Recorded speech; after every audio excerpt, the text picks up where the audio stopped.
So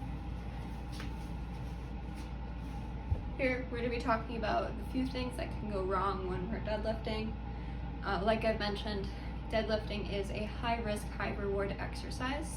So while there's a lot of things that could potentially go wrong, as long as when we're in this building block phases here, and we're focusing on drilling good form, feeling all the right muscles, and then incrementally adding weight after we have everything solid and down, then we're able to reap the high reward of the hinge exercise, which is going to be a strong behind the body, strong butt, strong hamstrings.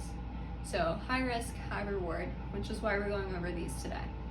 So there are a couple common mistakes that we see that people make when they're doing this deadlift pattern, and we're going to go ahead and jump into these today.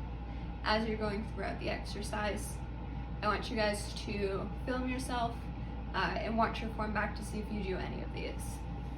So number one is the rounded back here.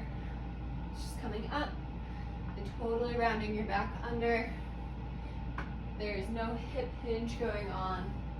You're just putting a lot of unnecessary pressure on this low back area and coming up and down. What we do want to see instead is just driving the hips back. Another thing that we see wrong is watch my shoulders, how they're just kind of hanging. What we do want to see is for you to pretend that there's an orange. I have a ball around here. Or better yet, a balloon. Pretend there's an orange under your armpit. You're trying to squeeze that orange and keep it super tight so it doesn't fall out. That way your shoulder blades stay super tight and we have no problems with your arms just hanging around.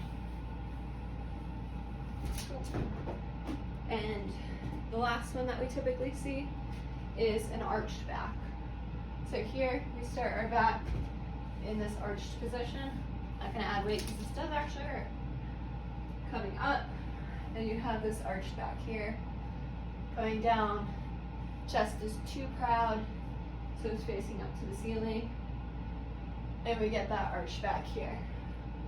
These are a couple of things that we want to avoid because this does put unnecessary pressure on your low back and it doesn't let your abs and your butt activate the way that they should.